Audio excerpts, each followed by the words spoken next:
சொத்து 420 லட்சம் கோடியா? அவன் வாழ்வதற்கு இந்தியாவில் இருக்கிற 140 கோடி மக்களையும் சாகடித்து பெட்ரோல் டீசல் மூலமாக பல்லாயிரக்கணக்கான லட்சக்கணக்கான கோடிகளை சுரண்டுவதை அனுமதிக்க முடியாது. எனவேதான் பெட்ரோல் டீசல் விலையை குறை சொல்லும். சரி, $110 இருக்கும் போது விலையாத்திலேயே $78 ஆயிடுச்சு, இறக்கணும்ல. நம்ம ஊர்ல ஒருத்தர் இருக்கிறார்ல, நீ என்ன பேசு அப்படியே அமைதியா பண்ணு.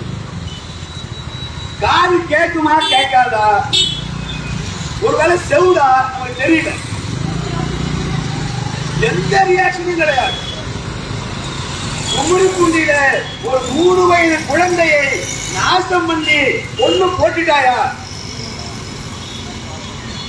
சென்னையில 10 வயசு குழந்தைய நாசம் பண்ணிட்டாயா?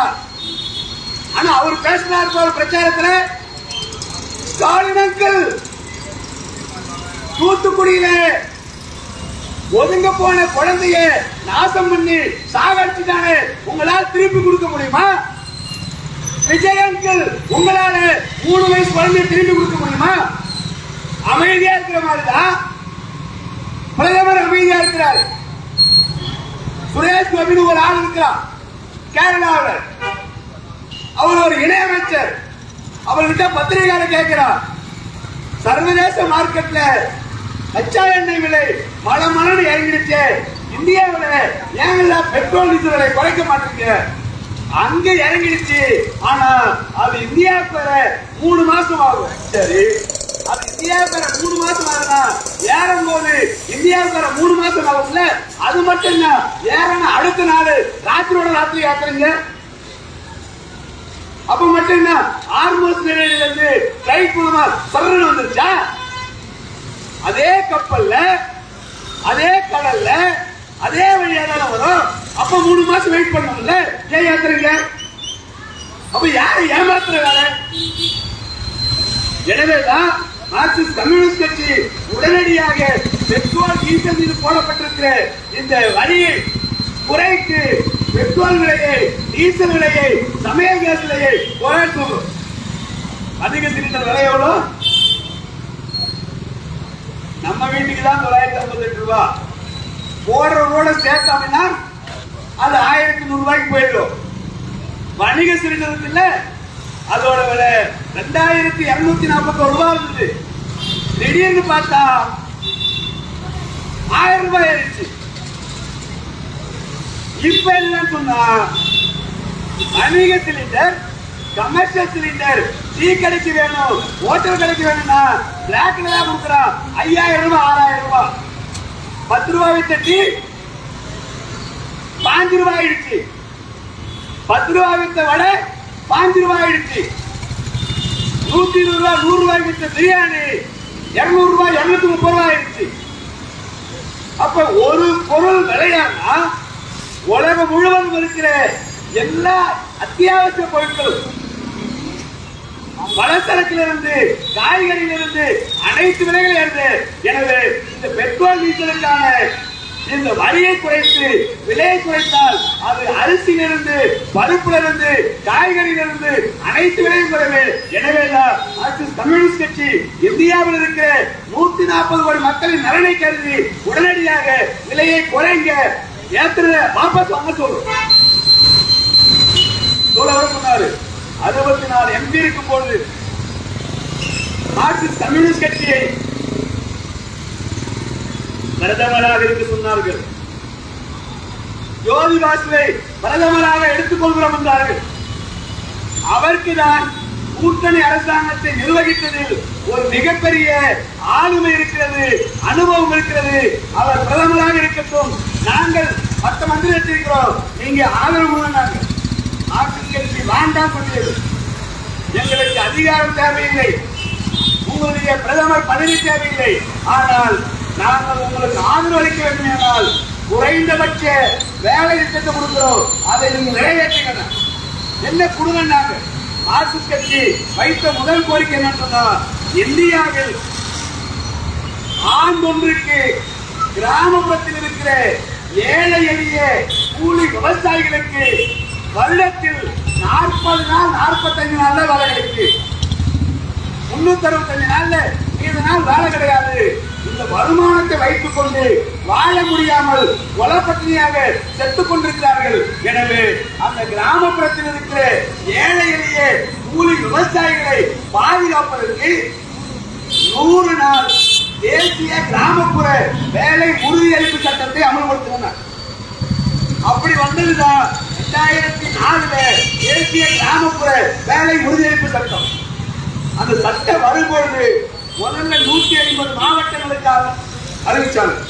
அது படிப்படியாக உயர்ந்து இந்திய நாடு முழுவதும் இருக்கிற கிராமப்புற மாவட்டங்களாக இருக்கிற 650 மாவட்டங்களில் அமல்படுத்தப்பட்டது. அதற்காக ஒன்றிய அரசாங்கம் ஆண்டொன்றுக்கு 2,86,000 கோடி நிதி ஒதுக்கியது. ஆனால் அதன் மூலமாக இந்தியாவில் இருக்கிற கிட்டத்தட்ட 32 கோடி உழைப்பாளி மக்களின் வாழ்க்கை பாதுகாப்பானது.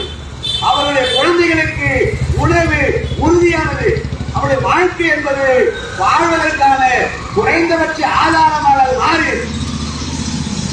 அதை என்ன பண்ணிட்டாங்க, அன்னைக்கு அந்த திட்டத்தை சிதைக்கும் விதமாக மோடி அவர்கள் 2014 படிப்படியாக 8,86,000 கோடியிலிருந்து குறைச்சி கடைசியாக 63,000 கோடியில கொண்டு பண்ணார். இப்ப என்ன பண்றாருன்னா, அந்த சட்டம் இருந்தாடா அந்த சட்டமே வானான்னு சொல்லி அதுக்கு பேர் என்ன பண்றாருன்னா பிபிஜி ராம்ஜி பேர் மாத்துறாரு. பிபிஜி ராம்ஜி பேரை மாத்திட்டு என்ன சொல்றாருன்னா, இனிமேல் 100 நாள் வேலை இல்லை, 150 நாள் வேலை. சரி, பணம் அது என்ன சொல்லிட்டாங்கன்னா, இதற்கு முன்பாக வேலை உறுதியளிப்பு சட்டமாக இருந்தது. இப்ப அது சட்டமாக இல்லை, ஸ்கீமா மாறிடுச்சு, திட்டமா மாறிடுச்சு. அவர் என்ன சொல்லிட்டாருன்னா, மாநில அரசியல் தேவைப்பட்டால் இந்த திட்டத்தை அமல்படுத்தலாம், தேவையில்லை என்றால் இந்த திட்டத்தை நிராகரிக்கலாம். யோசிச்சு பாருங்க, யூபியில யோகி என்ன பண்ணுவாரு, பீகார்ல என்ன பண்ணுவாங்க, மத்திய பிரதேசம் என்ன பண்ணுவாங்க, ஒடிசாவில் என்ன பண்ணுவாங்க, மகாராஷ்டிராவில் என்ன பண்ணுவாங்க, குஜராத்ல என்ன பண்ணுவாங்க, ராஜஸ்தான் என்ன பண்ணுவாங்க. பிஜேபி ஆளக்கூடிய மாநிலங்களில் இந்த திட்டம் தேவையில்லாதது, எனவே நாங்கள் அமல்படுத்த மாட்டோம். எதிர்கட்சி மாநிலங்கள் இருக்கிற அந்த மாநிலங்கள் அமல்படுத்த சொன்னா அதுக்கு ஒரு ஆப்பனா, நீ திட்டத்தை அமல்படுத்திக்கோ, ஆனா 40% நிதியை நீ தான் கொடுக்கணும். ஏற்கனவே நம்ம ஊர்ல என்ன நிலைமை, ஏற்கனவே 100 நாள் வேலை உறுதியளிப்பு சட்டத்தில் வேலை செஞ்ச தொழிலாளிகளுக்கு வர வேண்டிய சம்பள பாக்கி 3,600 கோடி இருக்கு. 3,600 கோடி சம்பள பாக்கி வைத்திருக்கிற ஒன்றிய அரசாங்கம் இப்பொழுது இந்த திட்டம் வேற என்ன அமல்படுத்த சொன்னா விஜய் என்ன பண்ணுவாரு, ஏற்கனவே 3,500 கோடி கிடையல, அரசாங்கம் புதுசா காசு கொடுக்க மாட்டீங்க, எங்க கிட்ட பணம் இல்ல, நாங்க வெள்ளையறிக்கை ஒண்ணு விட்டோம், அதுல பாத்தீங்கன்னா இந்தியா தமிழ்நாட்டில் அரசாங்கத்துக்கு 13 லட்சம் கோடி ரூபாய் கடன் இருக்கு, எனவே இந்த திட்டத்தை அமல்படுத்த முடியாது, 100 நாள் வேலை உறுதியளிப்பு திட்டத்தை முடக்கி வீட்டுல வைங்க. இது வீட்டுல வச்சாங்க அப்படின்னா, இது பலனுக்கு போச்சு அப்படின்னா, இந்தியாவில் அடுத்த 6 மாதத்தில் மிகப்பெரிய பஞ்சம் பசி பட்டினி வரும். மனிதர்கள் ஒருவரை ஒருவர் பார்த்து கொலை செய்யக்கூடிய சமூகமாக மாறும். ஏன்னா அது மிகப்பெரிய கொடுமை. இப்ப தமிழ்நாட்டுக்கு வராங்களே பீகார்ல இருந்து, அவங்க ஊர்ல எவ்வளவு சம்பளம் தெரியுமா, ஒரு நாள் முழுவதும் வேலை செஞ்சா 40 ரூபாய் சம்பளம், 35 ரூபாய் சம்பளம். இந்த சம்பளத்துல வாழ முடியாம அங்கிருந்து துபாய்க்கு போற மாதிரி, சிங்கப்பூர் போற மாதிரி, மலேசியா போற மாதிரி, இல்ல வேற ஏதோ நாட்டுக்கு போற மாதிரி தமிழ்நாட்டுக்கு வரா. இங்க வந்தா அவனுக்கு 600 ரூபாய் கேரண்டியா இருக்கு. அதுக்கு மேல கொஞ்ச நாள் ஆச்சுன்னா 700, 800, 1000 மாறுது. ஒரு மாசத்துக்கு 25,000, 30,000 வருது. அவன் ரொட்டியை உருளைக்கிழங்கு வச்சு அரை குறையமா சாப்பிட்டு அப்படியே சேமிச்சு ஊருக்கு அனுப்பிட்டு இருக்கிறான். இந்த 100 நாள் வேலை திட்டம் நிப்பாட்டினா இந்தியாவில் மிகப்பெரிய வறுமை தலைவிரித்தாடும். இன்னும் அதுக்கு காரணம் என்ன சொன்னா, இப்ப கூட நம்ம நிறைய பாடலாம் பண்ணாங்க, ரூபா, பாட்டுக்கு 10 ரூபா, பாட்டுக்கு 10 ரூபான்னு அண்ணன் ரொம்ப அழகா பாடுறாரு, சினிமால பாடுற மாதிரி. இப்ப 20 ரூபான்றாங்க, 30 ரூபான்றாங்க, 40 ரூபான்றாங்க. அந்த மந்திரி என்ன சொல்றாருன்னா, தொழிலாளிக்கு கொண்டது என்னவே தப்பு. நாங்க அதுல ஸ்டிக்கர் ஒட்டிருக்கிறோம், QR கோட் ஒட்டிருக்கிறோம். அந்த பாட்டில திருப்பி கொடுத்தா அந்த காசு திருப்பி கொடுத்துருவோம். என்ன வார்த்தை சொன்னாரு? தஞ்சாவூர்ல போய் பேசும்போது விஜய், விவசாயி கஷ்டப்பட்டு அறுவடை பண்றான், அவருடைய நெல்லு மூட்டைய மண்டியில வியாபாரி வாங்குகின்ற போது அந்த மூட்டையை தூக்கக்கூடிய கூலி ஆட்களுக்கு 30 ரூபாய் 40 ரூபாய் வண்டி நகராங்க. இப்ப அந்த விவசாயத்துறை மந்திரி என்ன சொல்ல தெரியுமா, உங்க மூட்டை தூக்குற தொழிலாளிக்கு ஒரு மூட்டைக்கு 30 ரூபாய் கொடுத்த குறைஞ்சா போயிடும். ஏன் அப்ப அது வழங்கலையாது? அப்ப என்ன வாயில வச்சிருக்கீங்க? அப்ப மூடிட்டு இருக்கணும்ல. இப்ப என்ன கொடுங்கன்னா, மோடி அரசாங்கம் இனிமேல் நேரடியாக விவசாயிகளிடம் உணவு தானியங்களை கொள்முதல் பண்ண மாட்டோம். கொள்முதல் பண்ணுவது மட்டுமல்ல, இதை தேக்கி வைப்பதற்கான குடோனை இனிமேல் தனியார் கிட்ட கொடுத்துட்டோம். அதானி கிட்டையும் அம்பானி கிட்டையும் குடோன் போயிருச்சு. நம்ம ஊர்ல ஒரு மந்திரி இருக்கிறார், வெங்கட்ராமன். அவரு போய் மயிலாடுதுறை ஆதினத்திட்ட பேசுறார். சாமி உங்க ஆதினத்துல நிறைய நிலம் இருக்கு, அந்த விவசாயிகிட்ட நெல்லு வாங்குற அந்த மூட்டையை வைக்கிறதுக்கு கொஞ்சம் இடம் கொடுங்க.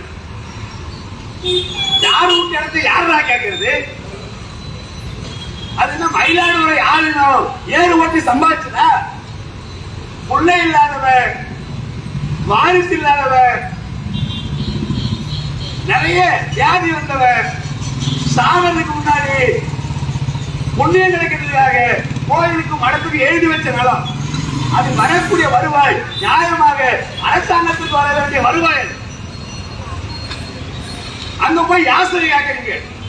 இனிமேல் நெல் கொள்முதலை அரசு பண்ணாதான், இனிமேல் கோதுமை கொள்முதலை அரசு பண்ணாதான், தனியாக பண்ணாங்கன்னா ரேஷன் கடையில இப்ப 20 கிலோ அரிசி